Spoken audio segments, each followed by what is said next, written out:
Le travail de Meghan Markle et du prince Harry avec leur fondation Archewell sera suivi de très près par le public et les commentateurs après qu'il a été révélé combien leur organisme de bienfaisance a collecté en 2020, selon un expert royal.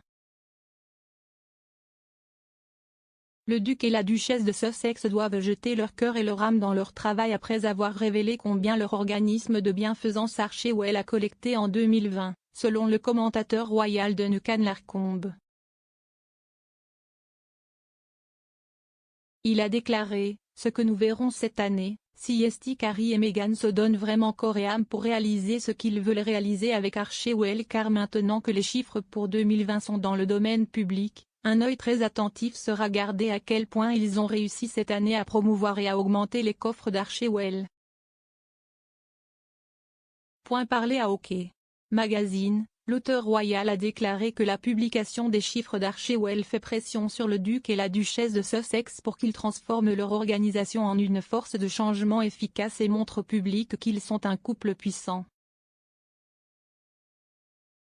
Monsieur Lacombe a évoqué les contrats pluriannuels signés par les Sussex avec Spotify et Netflix en 2020, qui vaudraient plusieurs millions chacun, bien que Meghan et Harry soient restés discrets à leur sujet.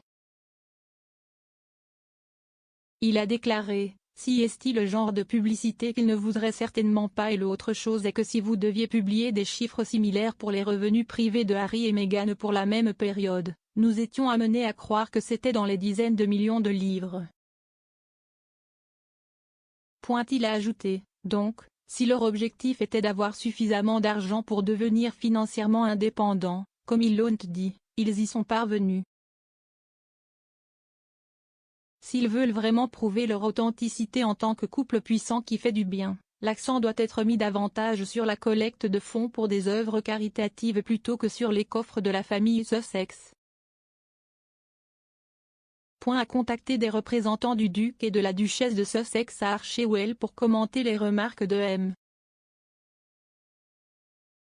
Lacombe.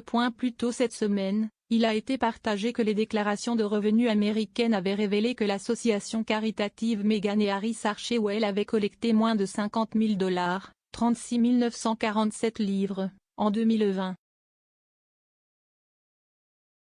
Alors qu'Archewell a été créé en avril 2020, un représentant de Meghan et Harry a déclaré qu'il n'y avait eu aucune activité financière au cours de cette année.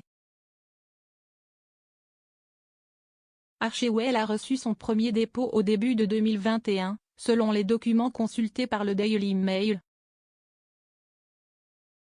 Archewell est composé de 3 branches, la fondation, qui est la plateforme à but non lucratif de Meghan et Harry, Archewell Audio et Archewell Productions, prête à publier du contenu audio et vidéo produit exclusivement pour Spotify et Netflix. Commentant la publication du montant collecté par la fondation Archewell, un porte-parole de Meghan et Harry a déclaré « Alors qu'Archewell a été créé en 2020, il n'y a eu aucune activité financière au cours de cette année, et les documents requis pour 2021 seraient déposés au moment pertinent. » L'association caritative est distincte des sociétés du couple Archewell Audio et Archewell Productions. Le porte-parole a ajouté que lorsque la fondation MWX a été fermée, tout l'argent a été transféré à la société de voyage durable à but non lucratif de Harry, Travelist, conformément aux documents constitutifs.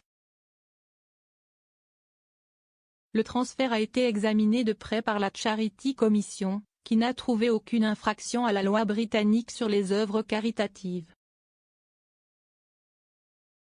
Archewell a été créé après Sussex Royal, l'association caritative désormais disparue du couple créé au Royaume-Uni en juillet 2019.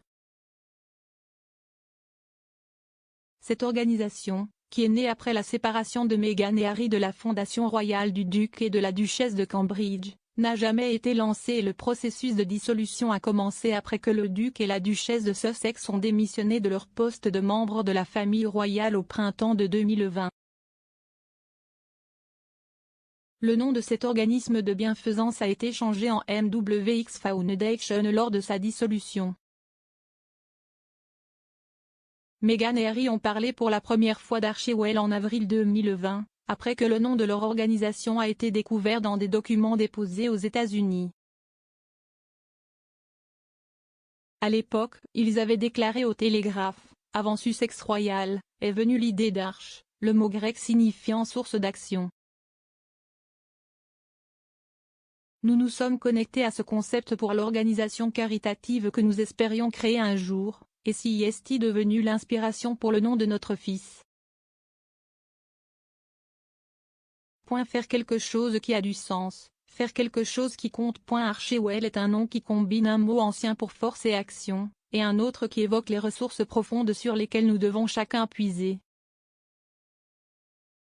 Nous sommes impatients de lancer Archewell lorsque le moment sera venu. Meghan et Harry, qui se sont mariés en mai 2018, ont officiellement quitté leur poste de membre de la famille royale fin mars 2020. Cette décision les a vus devenir financièrement indépendants de la subvention souveraine et capables de conclure des accords rentables. En devenant des membres de la famille royale sans travail, le duc et la duchesse pourraient déménager à l'étranger. Ils ont depuis établi leur vie post-royale en Californie. Le duc et la duchesse ont accueilli leur premier enfant, Archie Harrison, en mai 2019. 2 ans plus tard, en juin dernier, ils sont également devenus les parents de Lilibet et Lily Diana. L'enfant est né dans un hôpital de Santa Barbara et n'a pas encore quitté les États-Unis pour rencontrer en personne ses parents royaux de l'autre côté de l'étang. Les Sussex ont partagé avec le public la toute première photo du bébé à l'approche des vacances d'hiver, dans le cadre de leur carte de Noël.